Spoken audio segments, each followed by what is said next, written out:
Hello, loves. Hello, loves. It has been a minute since I came on live, so hi. I'm feeling like very intentional right now, and like I really want to start sharing more of this wisdom. I'm having so many conversations with people that I feel would just be better suited if I also posted them online so that everybody could watch them and bear witness to them in their own timing. So here we are. Here's the first one that I'm doing. I'm going to try to do these every Monday. Hi, Ashley. And this one is all about the power of being an empath.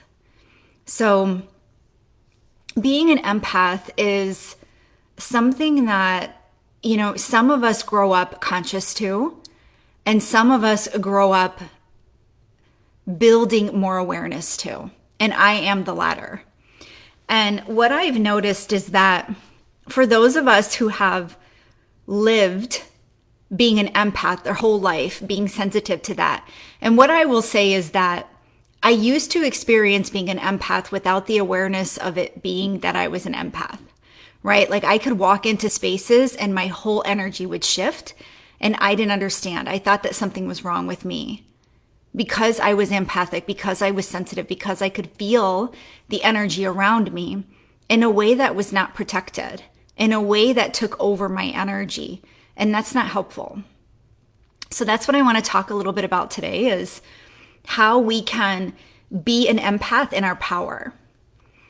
So what I've noticed is that some of those who have grown up consciously as an empath, they will often say, well, it's because I'm an empath X.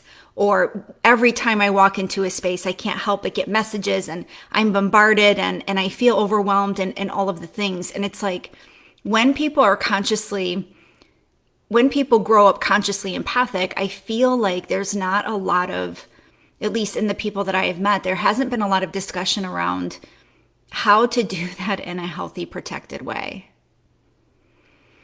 So as an empath, it is beautiful for us to be able to witness another person in their energy.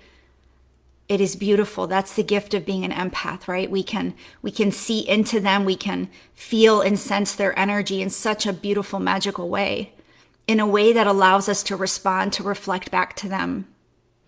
However, when we witness someone and we become a part of their energy, when we allow ourselves to be immersed within their energy, when we allow our energy to be shifted while being in their presence, it is not helpful for us or for them. We are giving our power away in that instance, right? We are letting go of the stability that we hold, the energy that we hold, the magic of our power is given away when we immerse into another.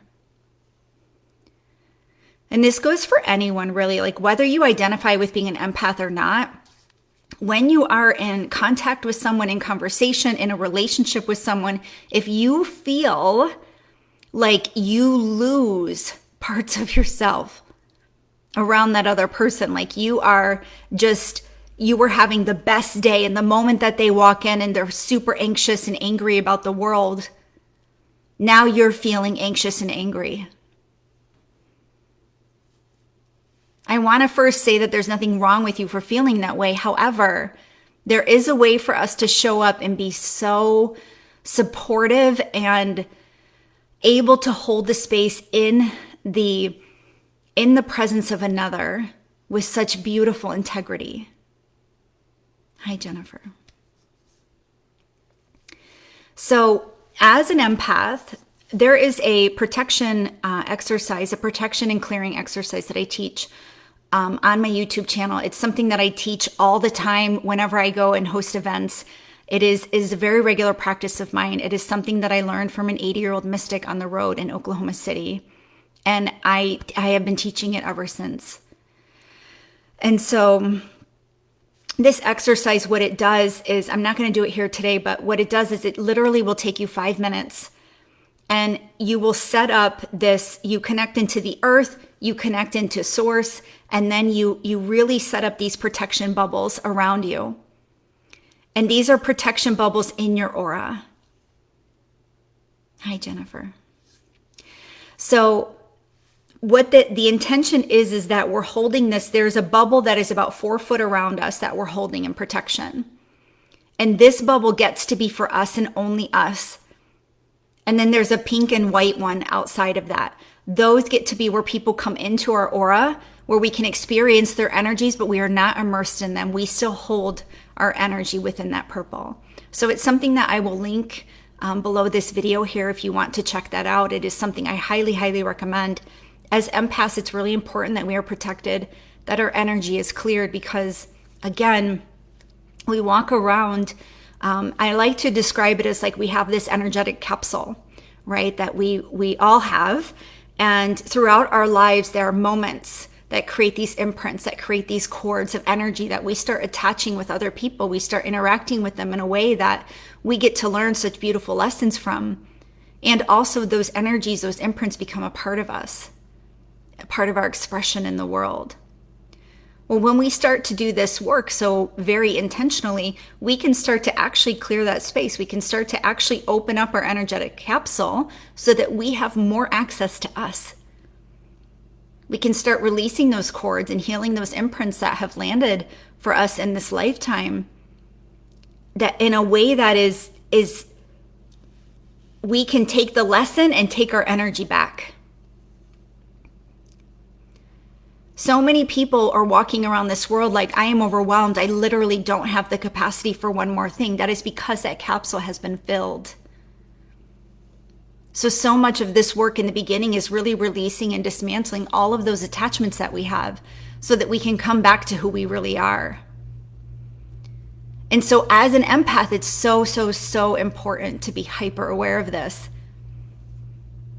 Because as we come into contact with others, it's very easy to take on their energy. And if we're not regularly releasing attachment from them and calling our energy back, it can become an issue for us. And again, we're not in service to the world in the gifts of our empaths when we're so connected into other people. We are a gift in our purity. That's where our magic lies. And the beautiful thing about this, I can tell you guys, because I've been doing this long enough now, that I can be in witness to chaos. I can be in witness to so much chaotic, emotional, charged energy, and I can stay neutral. Because I've learned to protect my energy, to protect my space, and also to be a witness of another within my power.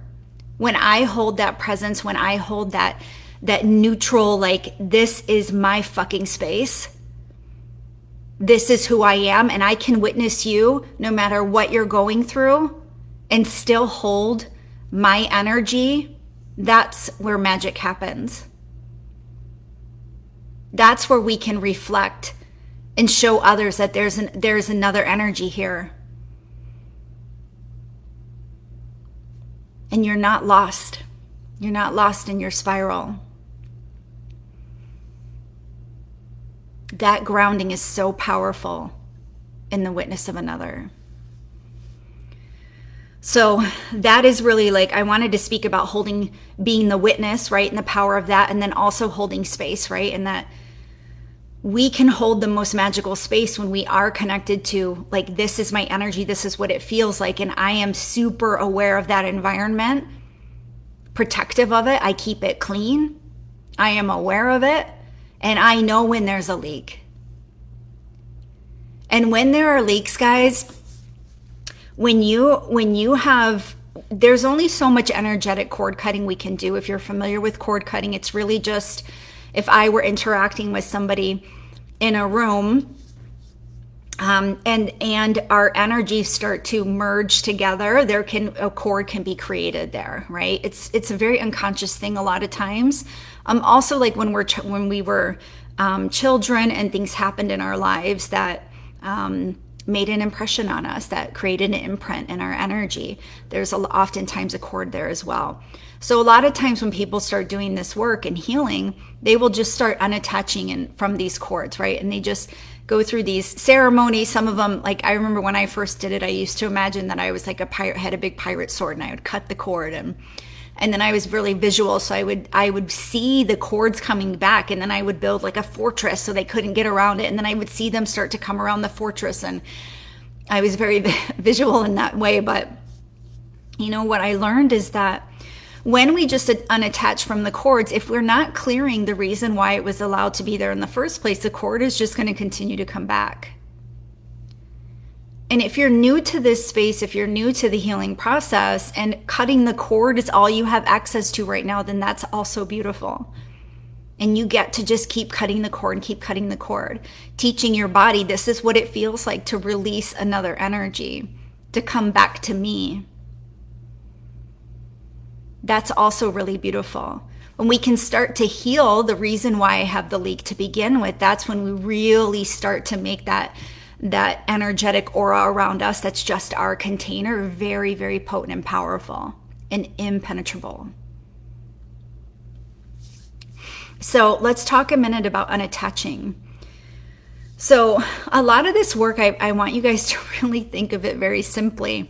Sometimes we can make this intuitive or energetic work more complicated than it needs to be. So at the end of the night, something that I recommend you do is just unattach from energy and call your energy back to you. And that can look as simple as this. Please unattach from everything. Every person that I encountered, every idea that I had, every thought, every moment, please unattach from it all. And call back my energy to me through the energy of pure consciousness so that I may be pure and walk in my divine essence in this world. Now, I just made that up. So something similar to that you can do. And if you need to, replay this and write that down and say it every night. Sometimes we can get so hung up in the detaching that we forget to call our energy back. Another thing I want to say to parents out there is that sometimes parents can be really attached to their children up to however old. It varies by parent. And when I first did this intuitive training, my mentor taught that at the age of 2, that kids needed to be attached to their mother up until the age of 2. And then beyond that, they're really coming into their own energy. And our attachment to them as a mother is really going to hinder their energetic development. Right? So what I've actually seen though in tuning in, and please, like I always say, suck out the juice and spit out the pits, right? Take what resonates and leave the rest behind. I am not your guru. You are. So I can reflect these things to you, and if they land for you beautiful, you still get to decide what to do with that knowledge. So what I've learned as I've tuned in is that age, that 2-year-old age, is even younger now. As humans, the beautiful thing we get to do is really honor the energy of each other. And sometimes we can get so attached to relationships, whether it's a lover or a friend, a parent. We can get so attached to them in a certain state. But what's really, really powerful is when we can unattach from them. When we unattach from them every day, what happens is when we create let's say the moment you fell in love and you create this little pin in that energetic moment. What happens is that relationship, that love can only grow as big as that pin that you've set there.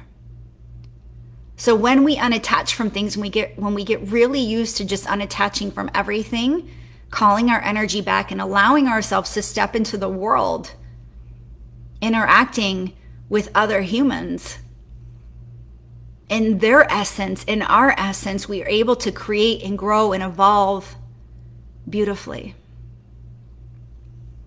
It's really, really magical. All right. I think that's everything that I wanted to cover today.